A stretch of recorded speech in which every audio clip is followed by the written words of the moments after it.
प्यारे बच्चों, कल तक हमने पढ़ा था कि किस प्रकार से स्वयंवर सभा में परशुराम जी का आगमन होता है। परशुराम जी क्रोध में हैं क्योंकि उनकी दी हुई शिव धनुष टूट चुकी है। अब शिव धनुष को तोड़ने वाले को ढूंढते हुए परशुराम जी अपने क्रोध का प्रदर्शन कर रहे हैं। ऐसे में उनके क्रोध का जवाब, क्रोध का प्रत्युत्तर श्री रामचंद्र जी के छोटे भाई लक्ष्मण जी के द्वारा दिया जा रहा है। इसी क्रम में आज चौथे छंद का अध्ययन करेंगे, तो चलिए शुरू करते हैं। कौशिक सुनहु मंद येहु बालकु, कुटिल काल बस निज कुल घालकु। कौशिक अर्थात मुनि विश्वामित्र जी। कुटिल का मतलब है टेढ़ा, मंद कुबुद्धि के लिए, मूर्ख के लिए, जिसको कहते हैं मंद बुद्धि है। अर्थात परशुराम जी विश्वामित्र जी से कहते हैं कि हे विश्वामित्र, यह बालक तो बड़ा ही मंदबुद्धि जो मालूम पड़ता है, बड़ा मूर्ख मालूम पड़ता है। यह बड़ा टेढ़ा है और ऐसा लगता है कि काल के वशीभूत होकर यह अपने कुल का घातक बन रहा है, अपने कुल की मर्यादा के विरुद्ध बोल रहा है। कहीं ऐसा न हो कि मेरा फरसा चले और यह अपने कुल को कलंकित कर ले। भानुवंश राकेश कलंकु, निपट निरंकुशो अबुधुव शंकु। भानुवंश, भानु जो है सूर्य का पर्यायवाची है।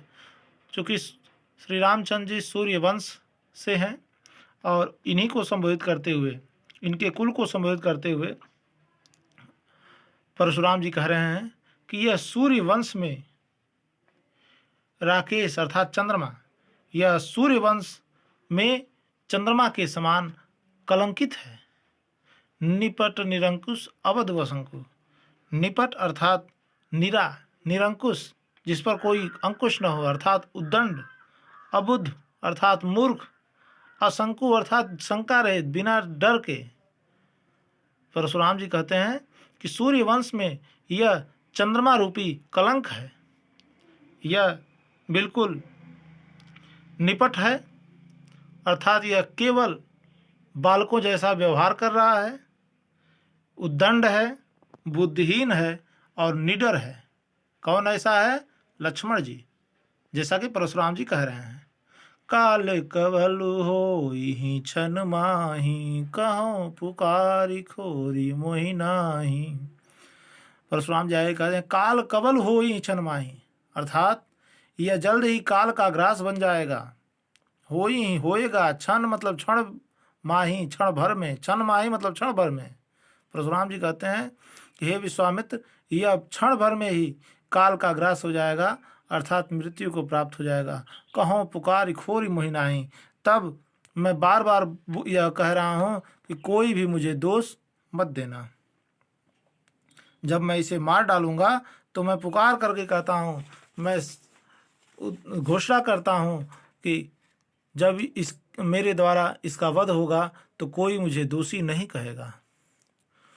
तुम हट कहूँ जाओ चहूँ बारा, कही प्रताप बलो रोष हमारा।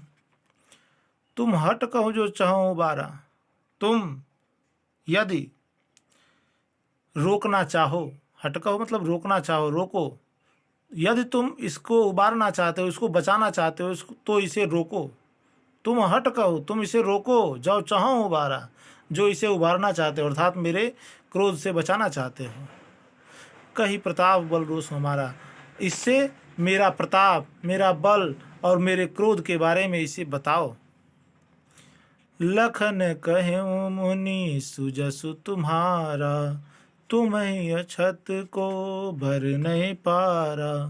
लक्ष्मण जी कहते हैं, परशुराम जी की इन बातों को सुन करके लक्ष्मण जी कहते हैं कि हे मुनिश्रेष्ठ, आपका सुयश अर्थात आपकी कमाई हुई कीर्ति, आपके द्वारा बनाए हुआ, आपके द्वारा कमाया हुआ यश का गुणगान तुम्हें यछत को वर्णय पारा, तुम्हारे रहते कोई दूसरा कैसे वर्णन कर सकता है।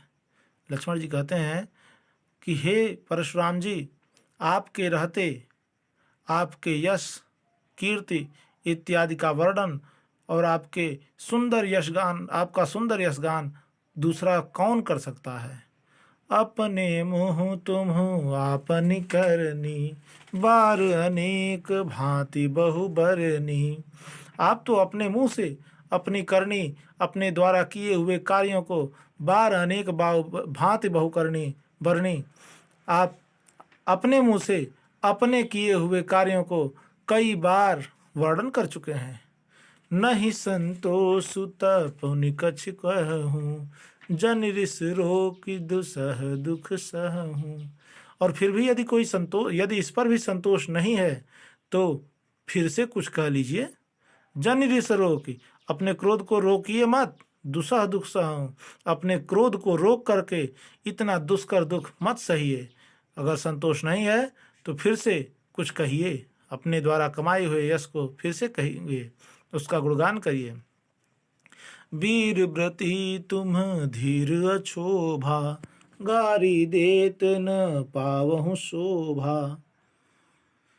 लक्ष्मण जी कहते हैं परशुराम से कि आप वीर व्रती हैं, अर्थात आप वीर हैं, वीर व्रत का पालन करने वाले हैं। आप धीर हैं, मतलब आप धैर्यवान हैं। आप क्रोध रहित हैं। आप गाली देते हुए, मतलब गालियां बकते हुए आप शोभा नहीं पाते। अर्थात आप वीर हैं, और जो सूरवीर होता है वह निश्चित रूप से धैर्यवान होता है, और आप वीरता का व्रत धारण करने वाले धैर्यवान हैं, क्षोभ रहित हैं। आप इस प्रकार से अपने मुंह से जो अपनी प्रशंसा कर रहे हैं, जो इस प्रकार की गालियां, इस प्रकार की वक्तव्य कर रहे हैं, ऐसा करके आप शोभा नहीं पाते।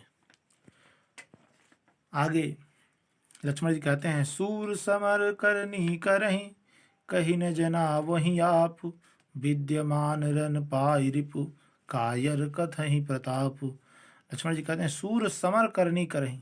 सूर मतलब जो सूरवीर होते हैं, वे समर में अर्थात युद्ध में अपना कर्तव्य का पालन करते हैं। जो उन्हें करना चाहिए, अर्थात जो उन्हें युद्ध करने के लिए जो आते हैं वो युद्ध करते हैं। अर्थात सूरवीरों का काम अपना कर्म करना है। कहीं न जनाबहु आप, और कह कह कर अपने आप को जनाना नहीं है। विद्यमान रण पाय रिपु, जब सूरवीर युद्ध में दुश्मन को विद्यमान पाते हैं, दुश्मन को अपने सम्मुख पाते हैं, तो वे युद्ध करते हैं। कायर कथहीं प्रताप, कायर ही लोग ऐसे होते हैं जो युद्ध भूमि में अपने प्रताप का गुणगान करते हैं। आज का यह व्याख्या समाप्त हुई। धन्यवाद।